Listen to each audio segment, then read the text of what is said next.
All right, my beautiful people. Now we're going to start off with competitive advantages.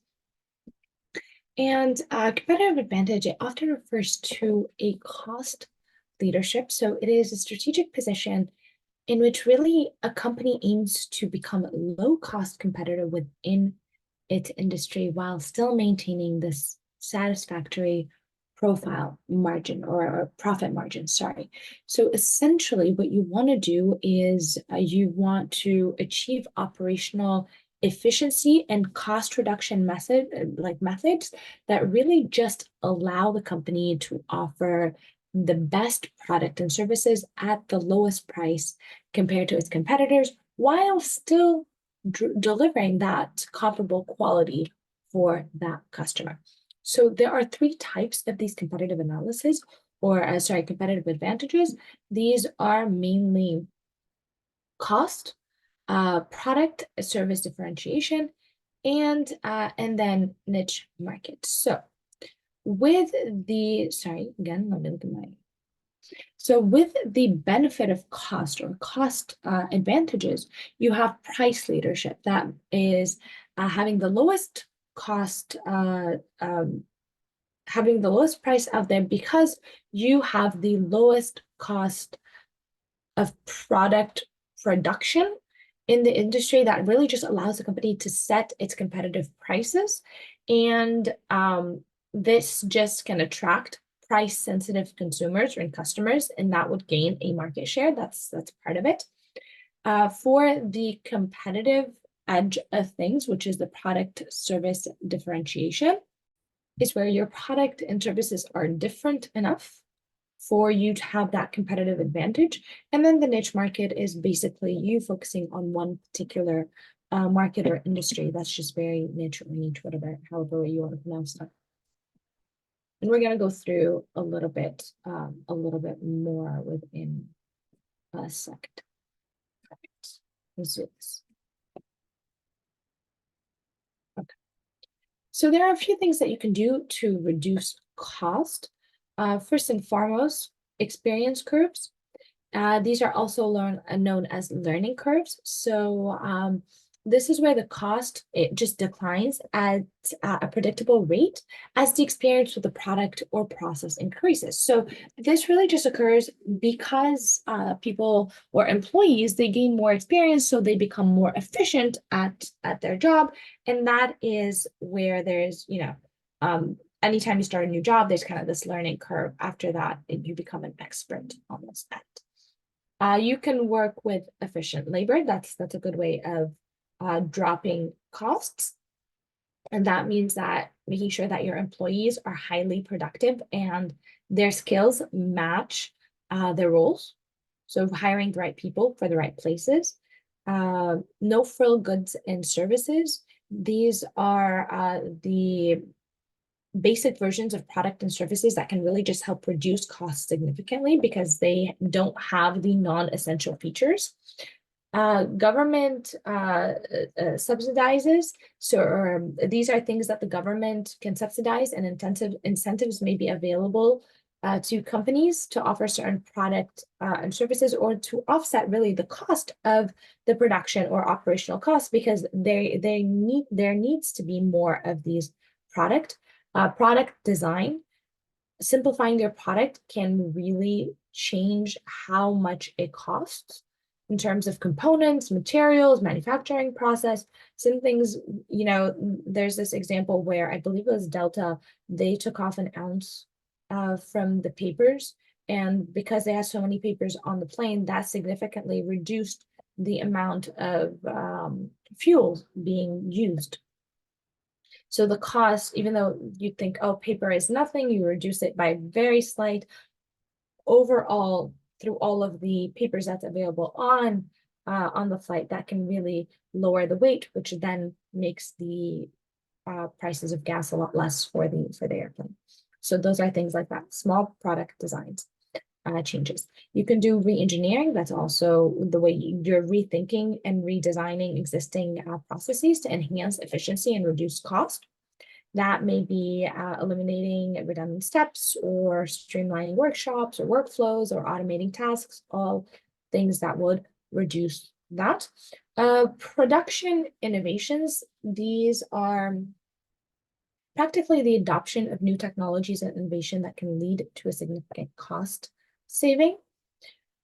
Think about implementing things like robotics or 3D printings, and that will reduce like labor costs and material costs. You can also look at new methods of services or service delivery, which means that finding innovative and more cost-effective ways to deliver that service within a competitive advantage. So leveraging maybe digital platforms, automations, or self-services that will reduce labor and operational expenses as a whole.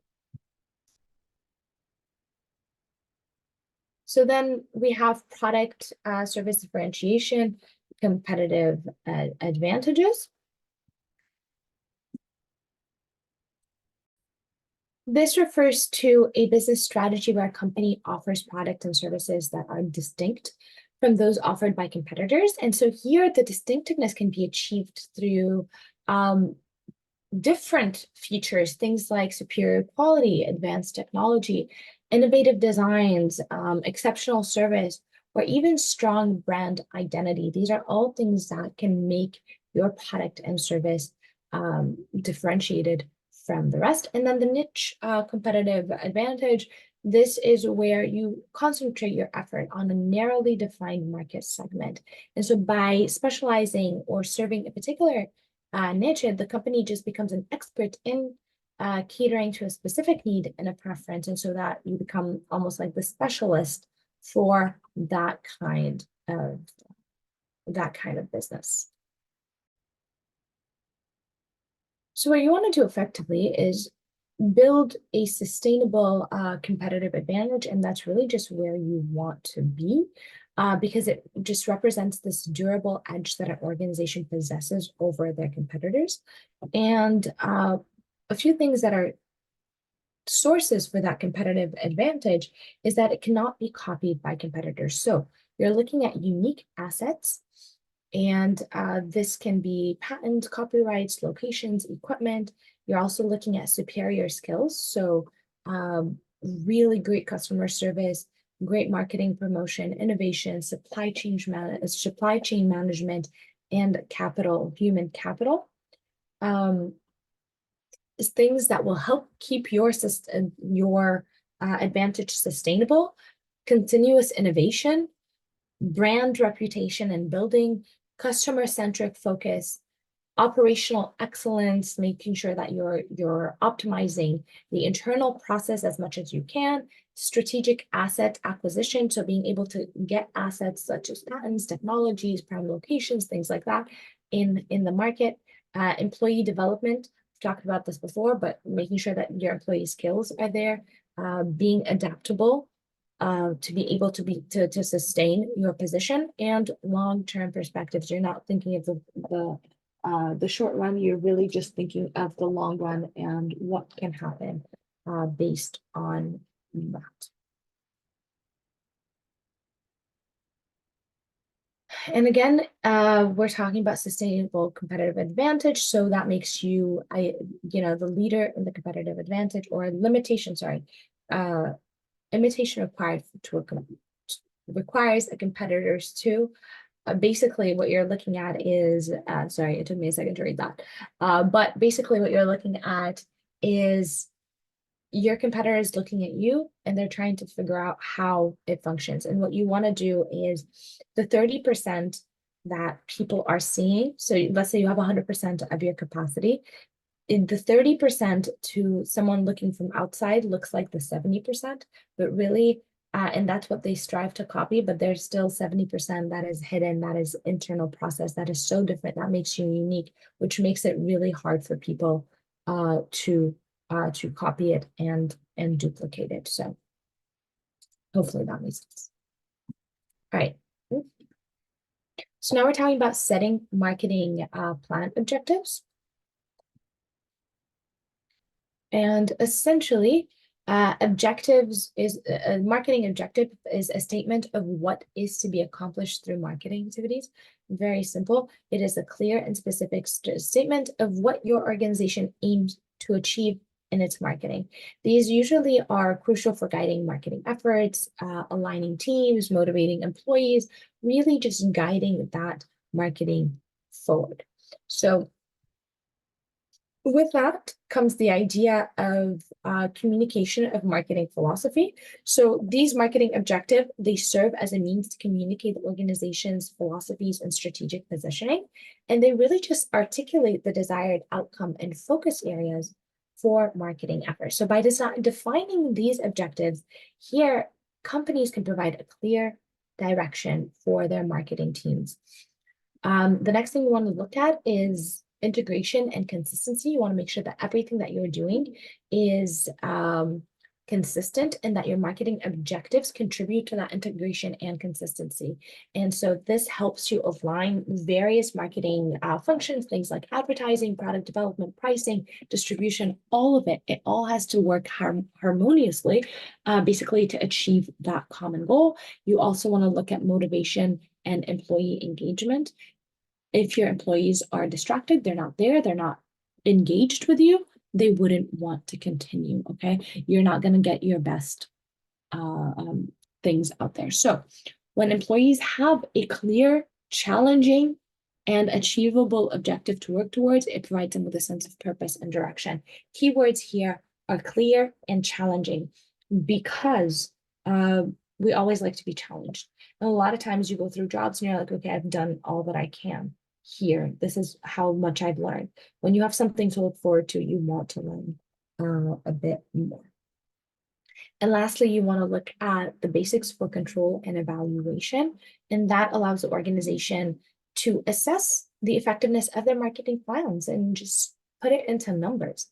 Is there anything that is helping you measure your success in your product? Because if it's not quantifiable, it didn't exist, okay? So make sure that whatever you're looking for is, or however way you're doing your marketing strategy, it is quantifiable.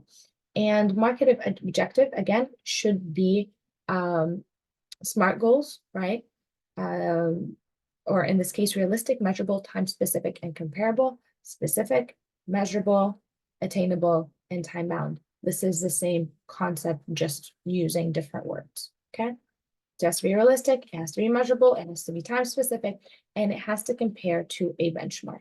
Okay, are you doing well or are you not doing well? In essence, that's what we're at. So now we're going into describing the target market. And we're looking at, again, the marketing strategy. This is the activity of selecting and describing one or more target market and developing and maintaining a marketing mix that will produce mutually satisfying exchange with the target market. So in essence, it's basically identifying who your market is and developing and maintaining that relationship with that market by satisfying that exchange between what you are giving to the market and what they are receiving. All right, so let's now break this down. We have a market strategy, and a market strategy is basically this concept of or this marketing planning process. It usually has these characteristics of where you are segmenting your market. You are identifying your market and segmenting it. You are looking at the different segments within it. So you have your market segmentation, which is dividing the market into a broad, distinct groups based on characteristics. These are things like demographics, psychographics, behaviors, or other relevant factors. You have the segment selection. So after you do your segmentation, you can decide which market segment to target. So you may have like 5 different segments, but there is one that has to hold the priority. And this is the one you go after. The other ones are secondary. It's great if you get them, but really you want to target that that segment. And so this selection is usually it's based on a it's based on segment size, potential growth, profitability, and the alignment with the objective of the company and the resources that it has. And then you have positioning. And positioning is once you have a target segment and they're identified and you've developed a positioning strategy, you want to develop a positioning strategy that is tailored to each segment. And that means that you are creating a distinct image and value proposition that resonates with the needs and desire of that particular target market, okay? That particular group within your company. We've talked before about the Stanley Cups and how they make their cups and they design their branding almost to be different for when they're talking to men and then when they are talking to women.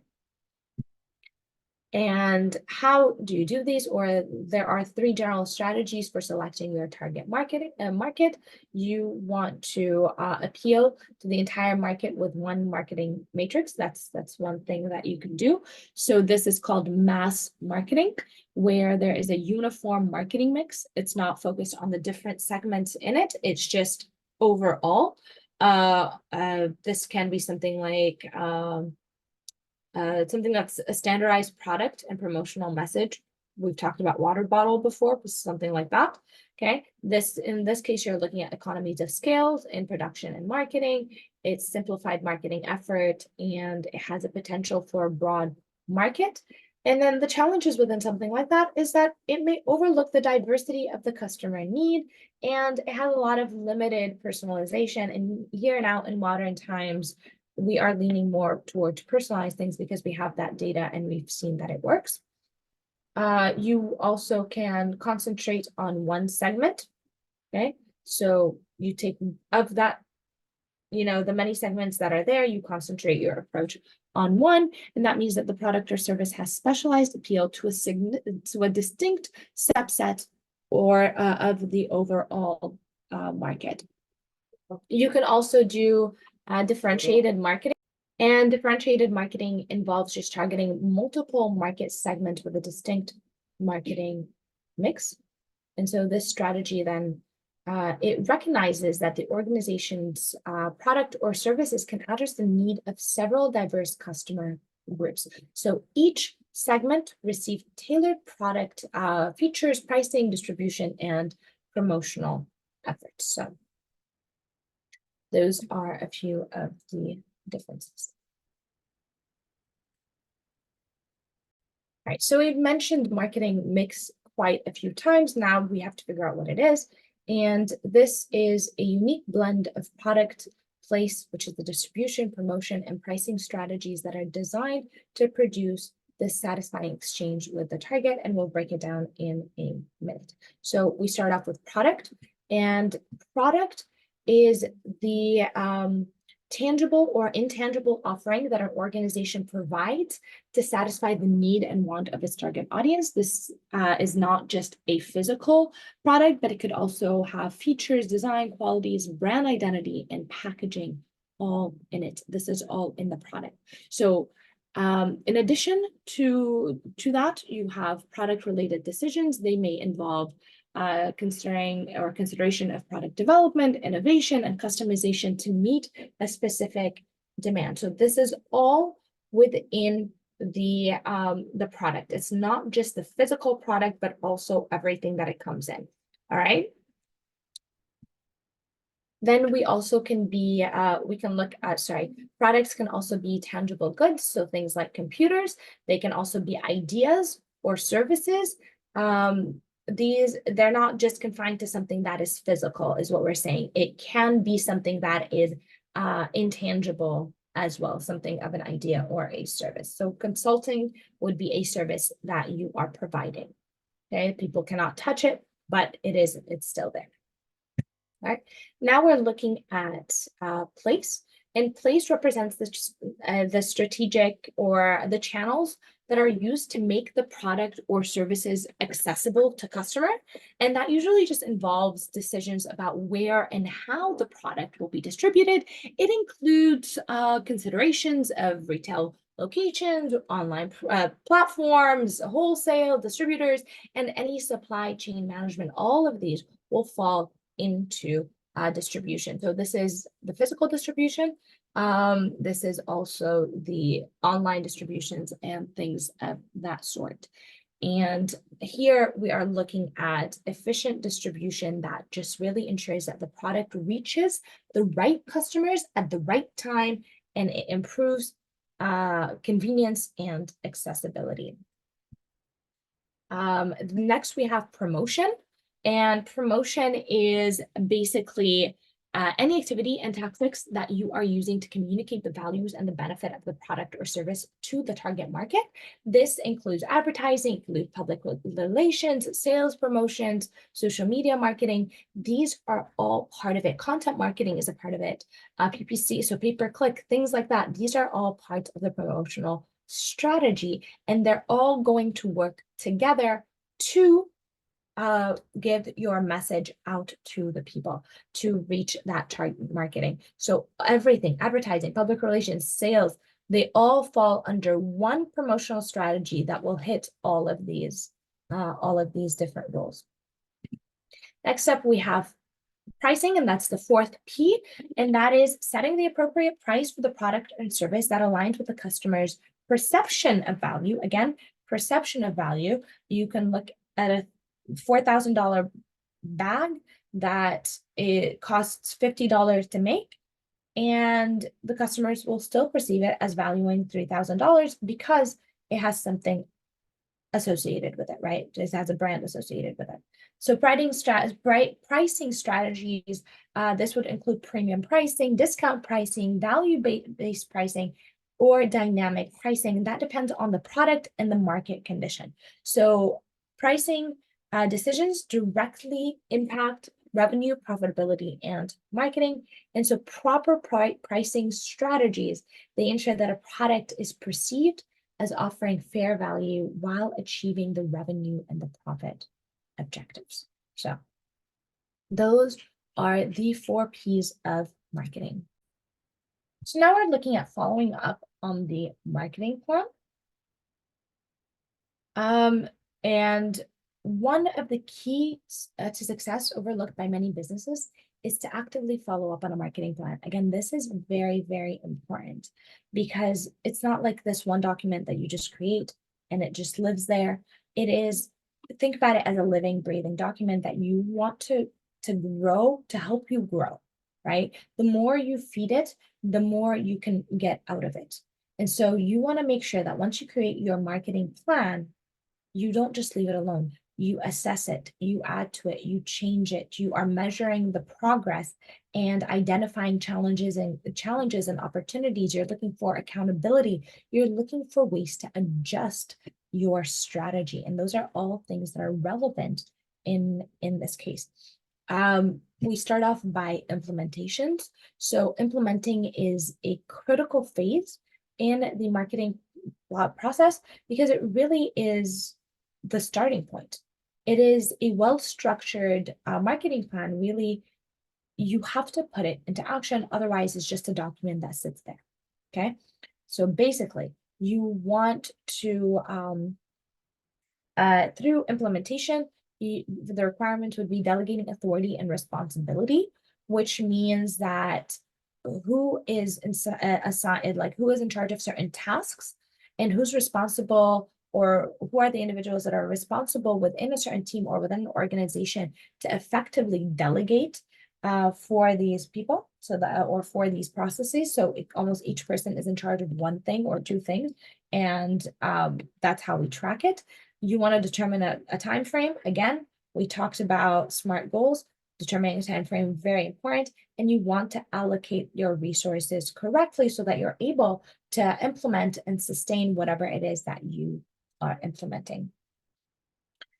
Sometimes these things require forced management and a task force, or forced task force management. And a task force is a specialized, tightly organized unit operating under the direction of a manager who typically possesses like a big authority in this case. So here, what we're doing is you want to achieve those goals. So you have focus goals, you have cross-functional expertise. So some task force often, they comprise of individuals with diverse expertise within the company. So you're pulling people from different places. And so it's kind of like this multidisciplinary approach. You are looking for timely execution to make sure that it's effective and it's on time.